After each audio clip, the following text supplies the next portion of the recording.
Right, I've pressed record, so I'm recording from now on. Okay, nice. I should start by saying I've got the wrong kind of microphone head. Okay. So if I was professional, I'd have one of those fairy ones. So we're just going to have to go with the wind. Sure. And make sure it doesn't... Should we Perfect. walk? Yeah, I love that. I love a walking tour. Right, Antonia, we have met Hello.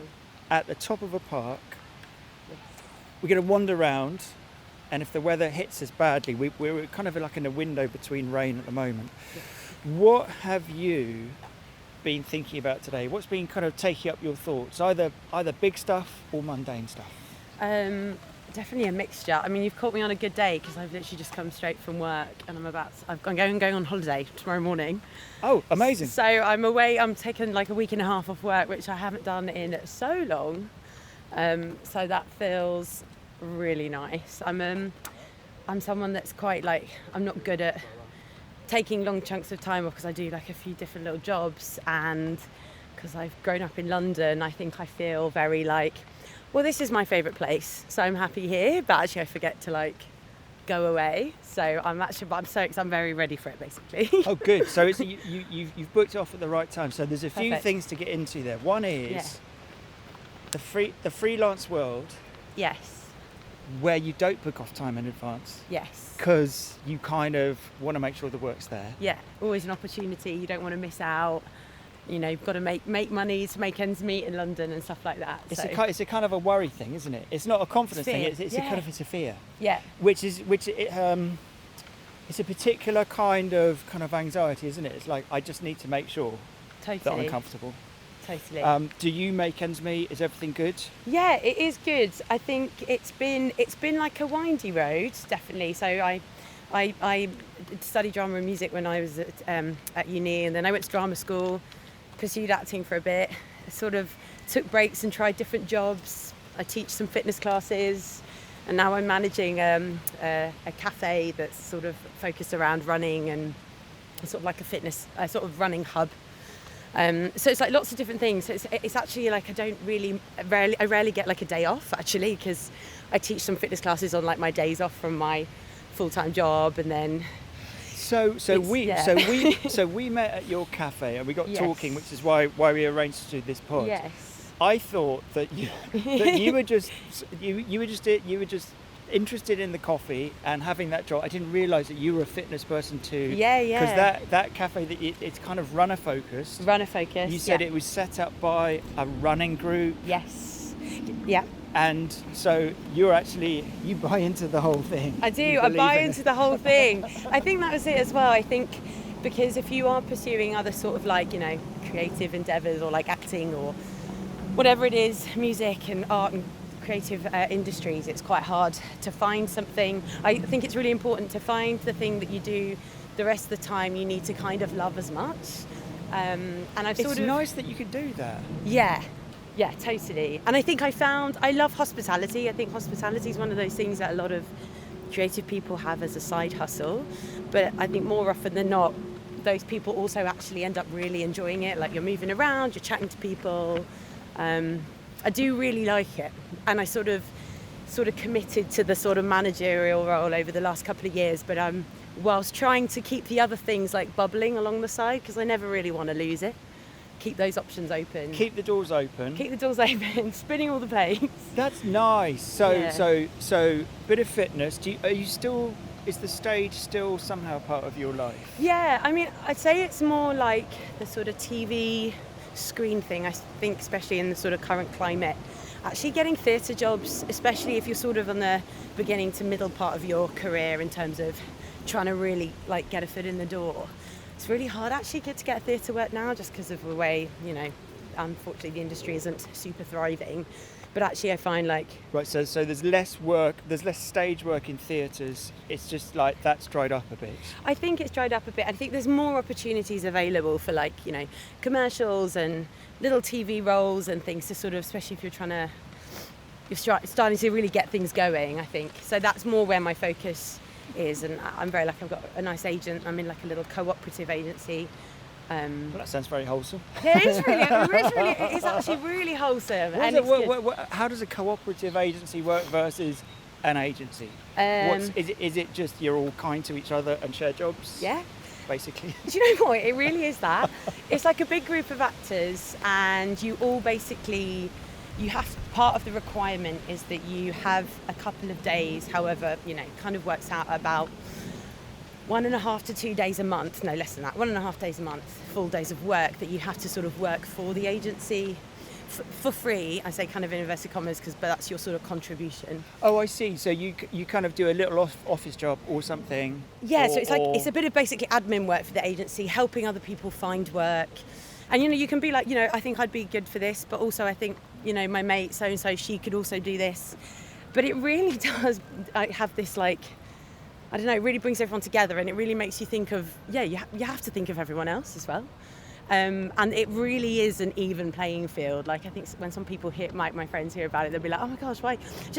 Jokingly, of course. I'll be like, just put yourself up for the job. But I was like, God, it's so fun, because it actually, no one in the agency's like that. It's very much like we're all in it together. Because also you want everyone to get the jobs, because we need the money to keep the agency alive. Right, so there's a kind of, one of the things that holds you together is united you stand, divided you fall. Kind of like completely. by working together, you get more strength. Yes. From the agency. Yes, totally. And I think being in this like the acting industry, or trying to make some form of a career in it, can be quite lonely. So actually having people to like talk to about it, or like do a read through, or like watch your tapes, be like, is this rubbish? Is like, it's so nice to have a pool of people. The thing about loneliness, it comes up a number of times in the conversations I have with people from different angles. Yeah. The life of an actor is famously insecure. Sure. Yes. And actors are always having to juggle different jobs generally to make ends meet.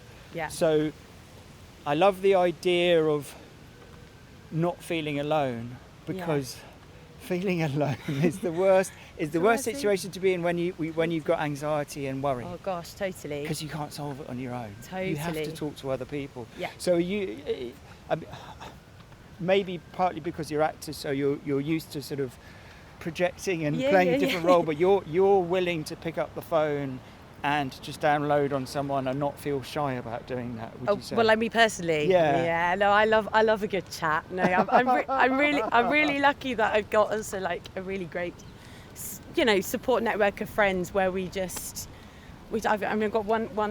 got a couple of mates in particular, we're just not shy to send each other like 3-10-minute voice notes a day, which I appreciate. For some people that might be quite intense, but I do the same. But yeah, I love it. If you've got people that, but also I'm very aware I've got some people who don't like that, and I wouldn't put it on them. But some of my friends, you just get a one word back, thanks. And you're like, cool, that's all right. I'm not going to project this thing that I'm thinking onto you, but I will have someone else in my WhatsApp who I know will be like, I think voice notes are a great thing. I think the monologue is, the audio letter. Yes. I'm a great fan of it, and it fills that space, and you can do it walking around. You can do it in any environment you like, and you can also just delete it.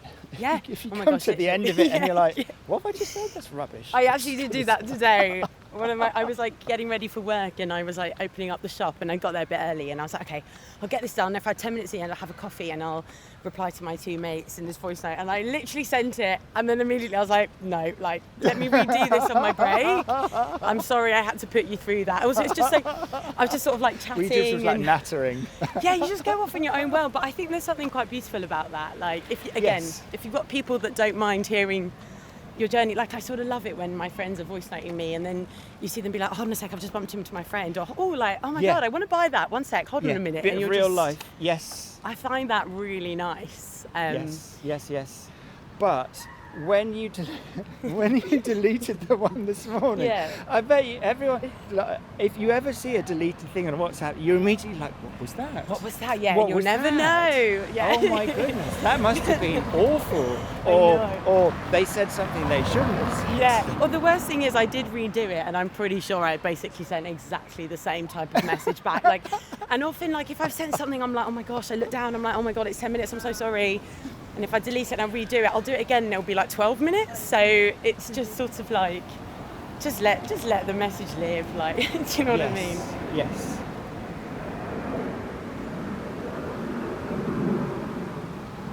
I think think innately I'm maybe like not a super calm person, but I think it's something I've really learned over the years to just try and really embody. Oh, that's interesting. So I think I've sort of... Why don't you think you're super calm? Is it just because you're busy? It's because my brain's really busy, I think. Right. So I'm always sort of like this, but I definitely have noticed, like, I think it's a change I made in myself, just to be like, do you know what? Everything's fine. And I think if you really embody that, I think especially if you work in a sort of, or you're having a really frantic day. I mean, very easily said than done. Like, I'm sure there are plenty of people out there that would be like, no way. Sometimes things are really crap and you need to allow for that. But you do work in a busy environment. Sure. Yeah. So there will be times when things are just a bit stressful. They've got their own momentum. Totally. And it's not you driving that momentum. Totally. And you kind of have to lean into it a bit. And then I think I try to just sort of, if I'm noticing everything's a little bit frantic or whatever, or something's happened to someone, or like, they've dropped something and it's spilt everywhere, I'd just be like, cool, I got it. Like, what do you need me to do? I try my best anyway. Like, don't get me wrong. Sometimes we all get swept up, but the intention is always to sort of like keep everything nice and leveled, Now, the busyness of your brain. Yeah. Tell us a bit about that. What you think about it, how you think about it. Do you consider it as something that you have to manage, or you just like, it's fine how I am that's fine. I'm fine with a busy brain. Yeah. I think I am. I think I've always been like that, and not that I haven't sort of been diagnosed, and I don't like to sort of throw away sort of things, but I think if you maybe met me, it probably feels slightly on the ADHD to like side of things, you might say.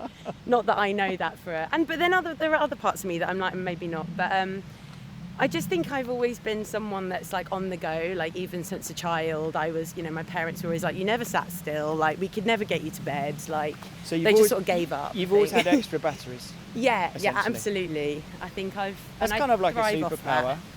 That's nice, thank you. Sometimes even I would like to turn them down a little bit. But I think I thrive off it a bit, and I think, interestingly or ironically, you might say, like running, which requires a lot of energy, especially long distance, weirdly is the thing that just really keeps me calm and is the thing that weirdly slows me down. And I think it's really the only thing that I do on like my own. Like, I really love my own time, but I'm also love to be sociable. But that's why I think running really came into it. Is like, it's the time in my week that I really do just spend on my own. But even that, as my calming thing, I'm moving my body the whole time. Do you know what I mean? Yeah.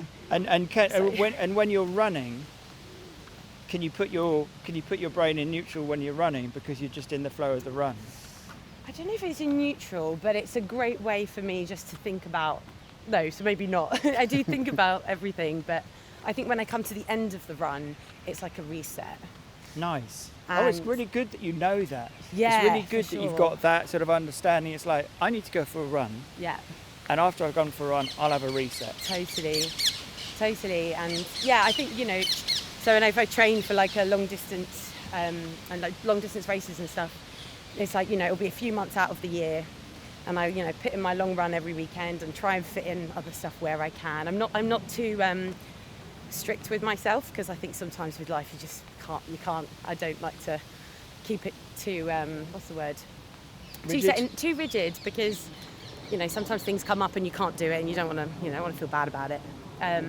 But yeah, so you're easy on yourself. It's not like you're hard on yourself. I definitely have had a massive history with that, I think. Oh, right. Right. So this is something you've learned. Yeah, definitely. And I think, we all go through times in life where we're a bit too harsh on ourselves. And again, it was something I think I learned throughout my 20s, and now like in my 30s, very much sort of, do you know what? It doesn't matter.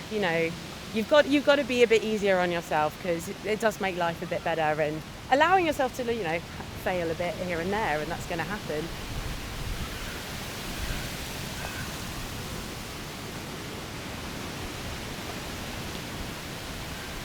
So we just stopped the recording. We just started it again because we were talking about confiding in strangers. You and I don't know each other, but there's a kind of confidence you feel sometimes when you talk to strangers, which is which is a kind of a confidence that even though you don't know someone, you trust their humanity.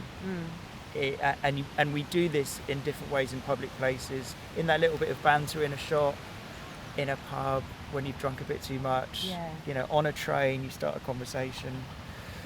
It's something that we're all capable of. Totally. And I was feeling, I think there's something, if you're going through a bit of a hard time, or you've got something that you find yourself sort of oversharing to somebody, sometimes it's really nice to talk to somebody when they don't have any context about where you are, where you've come from, what you've been going through. So I think, when you have certain pals that you like to talk to, or you're going through a bad time, you're saying the same sort of thing over again, which, I've definitely done multiple times. But sometimes talking, totally. But talking to a stranger about it, it means I guess that's kind of why people like going to therapy, is like, sometimes there's not that much context. And it feels a little bit more freeing. And the therapy can't be with someone you know. I mean, you can do it with your mates. Different kind of therapy, yeah. You can do it with your mates, but that's a different kind of therapy. Sure. When you pour your heart out, or you like lean on someone and you're like, I just need to offload. Yeah. You go back to those voice message things. Yeah. That's a great way to do that. Totally let me just like pour out my anxieties, so I just Totally. get rid of them. Yeah. The not knowing the therapist is kind of key, isn't it?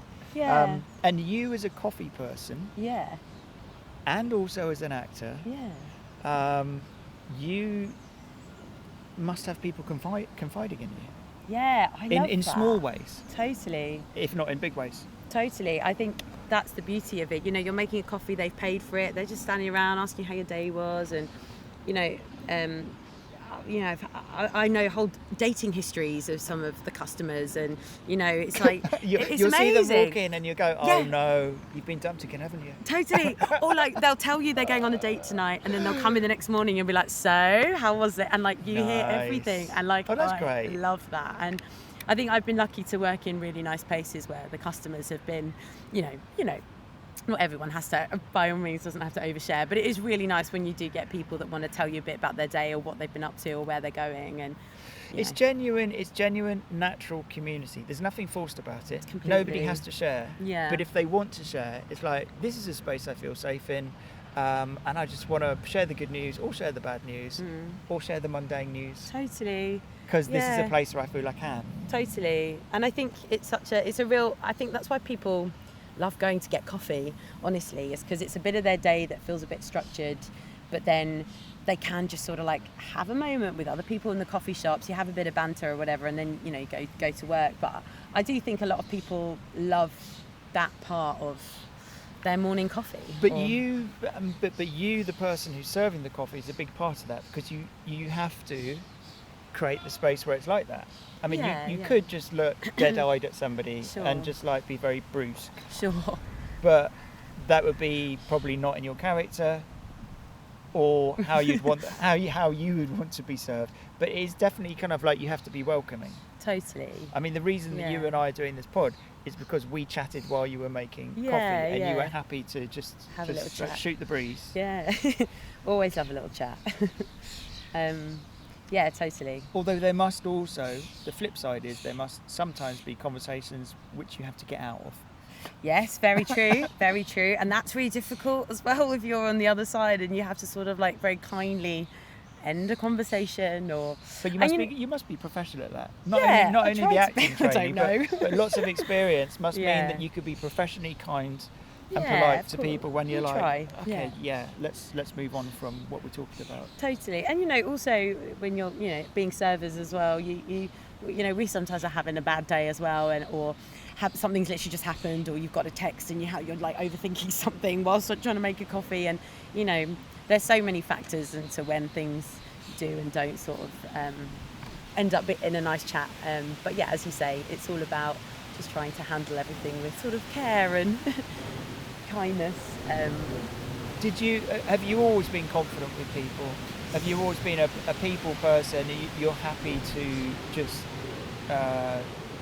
be in a social situation, keep the chat going. Yeah.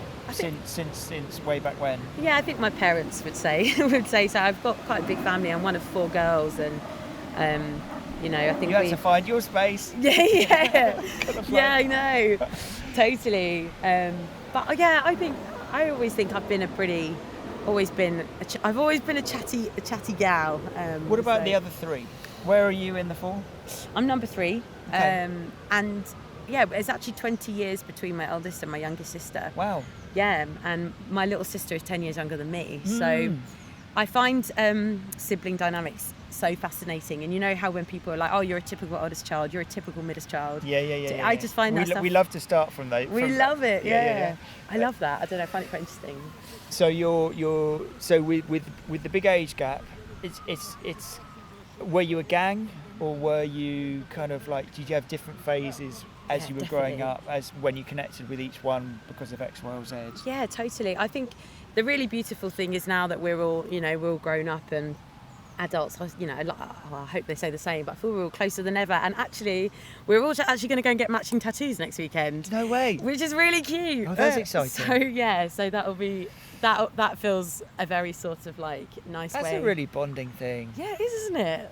That's it's really sweet. Brilliant. Who came up with that idea, and how did you actually agree about the design? Yeah, so do you know what? It's a very small gesture, but we're doing like each of us are going to have the symbol that's on like cards, so like a heart, a diamond, a spade, and a club.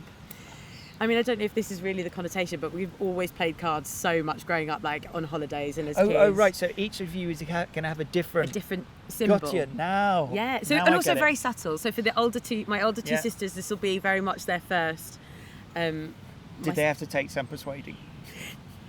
I think there's still some to go, if I'm honest. I just texted them today being like, I booked it in. Oh yeah, are we still doing this? Remember? Yeah, there may be, I don't know, there may be some tears, some laughter, some pain. Maybe take some cards to the event. That's cute. So you actually, That's a good idea, actually. You play cards while you while you get tattooed. Yeah. But it'll be really sweet, yeah. Oh, that's brilliant. Yeah. So really so the relationship has almost brought you.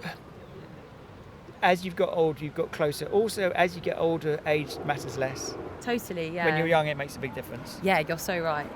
And I think, we all have,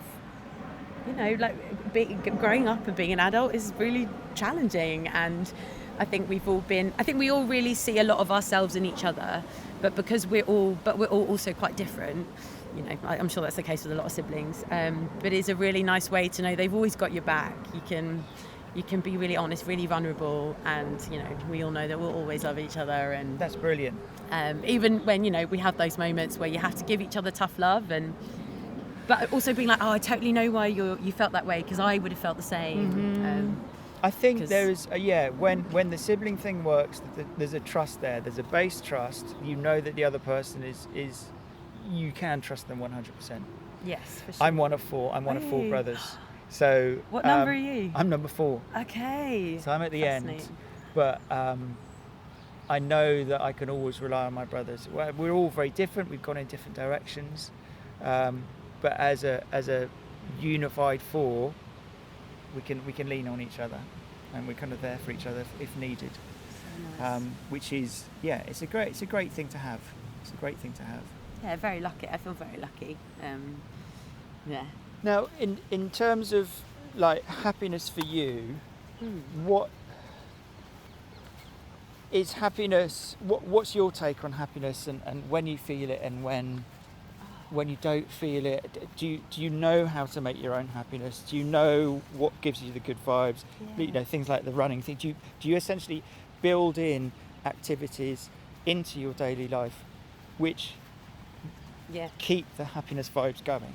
Totally. Yeah, I think, do you know what? I'm a pretty simple gal. I'm like, a nice bed, a couple of beers with your friends, going for a run, a Sunday morning having a lie-in, having coffee in bed is like, those simple things for me are like, I really do believe it is in those small moments. Family and friends and just having a good old chat. Oh gosh, how many times have I said that? But I just, I love that. Just talking about like life, or just talking about nothing, just having a laugh. And I think, you know, going for a walk in the park, like we're in Victoria Park and I love it, like my favourite park, and it's just sort of, I think I'm definitely someone that's, I think I like to think I'm quite intuitive about like what I need at a specific moment. You know, if I've got an evening off and it's like, I finish work, if I'm really tired and I've got nothing to do and I want to get into bed, I'll get into bed. And so you're not someone who kind of drums your fingers on the table and is like, what should I do now? What should I do now? Because you kind of know the points of the lily pads to jump onto to give you the satisfaction, to give you the happiness, to give you the good vibes. Totally. And I think as well, I'm a planner in a sense of, so I don't use the calendar on my phone. I'm a paper diary gal through and through, although I've been told that that's got to change soon. But get my little A5 yearly diary out, and you know, I love to have a good few plans in every week. But I'm trying to do that thing where I keep like 2 nights in the week completely free, to either be for myself or to be spontaneous. Yeah. Because sometimes if I look at my diary and it's planned out. As much as I love all of my friends, if you've got too much going on, it does give me a little bit of anxiety. Yeah. But I think, but then the flip side is that's what I love to do. You know, go to a gig or like go try a new restaurant or. Well, one that I can afford anyway. Yeah. It's just so expensive in London.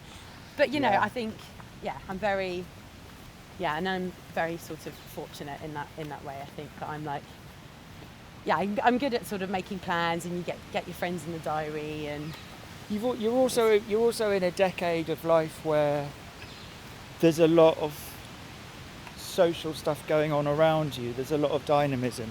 Yeah. In your 30s. Yeah. In your 20s and in your 30s. Yeah. It's still, not many people have got families. Totally. There's much more going out. Yeah. Than in future decades, as it were.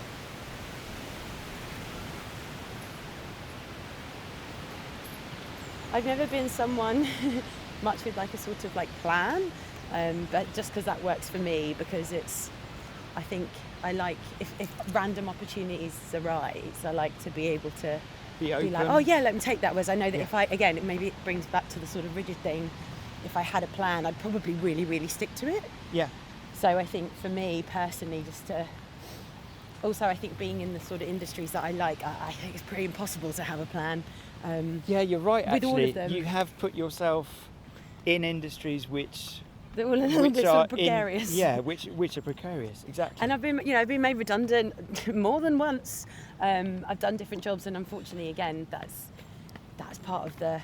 I was going to ask you, from everything that we've talked about, there's a kind of solid positivity. There's lots of.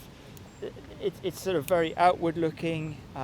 It's very kind of like welcoming change that comes along, but there must also have been challenges along the way. There must also have been down times. Oh, for sure. Something like a redundancy, something like that. Yeah.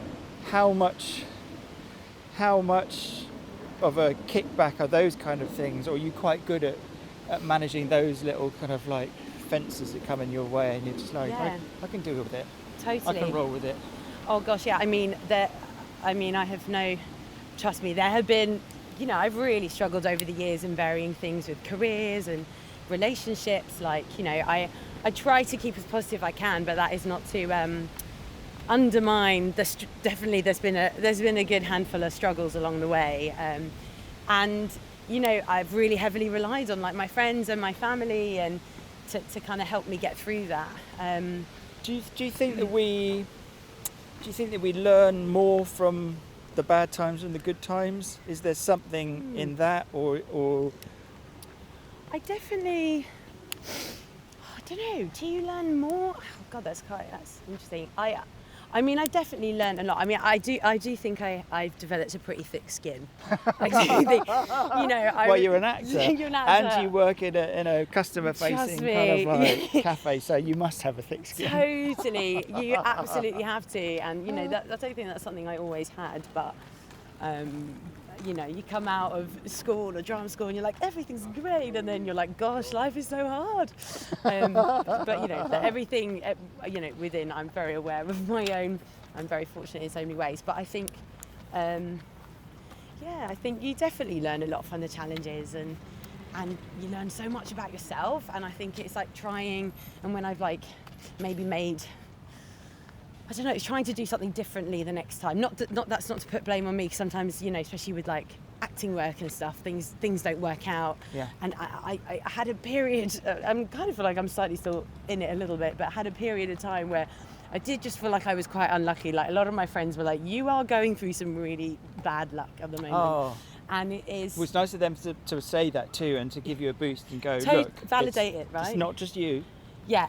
And I found that really helpful, like when my friends would be like, no, this is really rubbish. Like, I am happy to, we give you that. This is awful. Yeah. And that, you're like, oh, okay, cool. At least I'm not being like, I'm not just sort of... during that time, do you dig deep on that? Is that when you go to your reserves, or do you... How do you sort of keep going when there is a bit of a long-term problem? Like, I mean, not getting enough work or what have you? Yeah, I mean, because it's hard not to get ground down by that. Yeah, totally, and not to think it's you. And I think, I mean, there's nothing like that sort of stuff to make you really value the small things in life, which brings you back to the point of like, you might get a rejection from a job, or have a really bad audition, or you have a breakup or something, and then it only takes something. It only takes something quite small to really push me forward again. So I think I like to think I really try and celebrate the small wins, but that's not to say that. Yeah, what are you talking about this almost on a daily basis? Is it kind of like calibrate things so? Yeah. So you actually, that was good, and I did handle that well, and that was a nice conversation. Is that what you're talking about? Yeah, absolutely. And like a little thing can really like boost my, like even this is doing this with you is like walking through the park. I'm about to go on holiday tomorrow. I'm like, life is pretty great. Like, feels just pretty cathartic, really. It feels very, I was thinking it was such a nice time actually to book this in with you. I've literally just finished work, gonna go home and pack, and like I was like, it's actually really good times, really nice time. Let but the good times roll. The sun is shining. So you're actually leaving tomorrow? Yeah, definitely. Early morning. Fabulous. So I don't know, I try to, but as I said, that is not to pull a sheet over and be like, gosh, everything's always been lovely, because it's not been. And I, like lots of people, we have really bad times with our mental health, and it is. But I always think hindsight and like retrospect is such an amazing thing. And I say to my friend, like, when people tell you, you get out of this and it'll be great, and I'm just like, yeah, but when? And then one day you realise you kind of like worked through something, and you're like, oh my God, wait, I actually feel really good. When did that happen? And I remember thinking, like, when I've had really bad times, thinking, I'm never going to get out of this. Like, I don't feel great. And then it just happens without you realising. And then I was like, gosh, that felt quite powerful. I remember it was actually only like in this year. I think I'd had a bit of a bad sort of year, and I sort of like found myself feeling loads better without that I just sort of like come out the other side. And that was like a really nice sort of a nice thing to think about. Because I just know so hard within whatever it is, like whatever challenge people go through. When you're in it, it is so hard. Yeah, it's hard to see the other side. It's hard to see out. Everyone tells you. Yeah. Yes. And there's also that feeling sometimes when you don't realise when you're in it, you don't realise until you come out the other side how you can breathe better and everything is brighter. Totally. And it's such a lovely feeling when you come out. Yeah, totally. Of a difficult time, and you're like, I didn't realise I was quite in deep. Totally. And I was actually just, again, it actually came up in the 10-minute voice note I sent my friend today, but it was sort of like this feeling of, I remember a couple of years ago, I was just like, I felt like I wasn't quite experiencing the world like a normal person. And maybe that sounds a bit sort of crazy, but like, I couldn't really explain it. And then I was saying how, for the first time in a really long time, I just feel quite like normal, but in a good way, in like normal is good. But do you know what I mean? And I think it was finding the words to like articulate how you feel when you're having a bit of a tough time is quite tricky. Yeah. And in some ways, it sometimes gets easier when you've sort of out the other side. I can kind of pinpoint that a bit better now. Yeah. You can articulate it, and you can explain it, and you can also understand it. Yeah, totally. In a way that you can't when you're in it. Totally. Yeah, but as I said, I'm very, very lucky that I've got friends where those sort of conversations are very open and like there's no shade and no shame. We all just like, yeah, as I said, I don't know what I'd do without like those sort of people in my life, you know. Very lucky.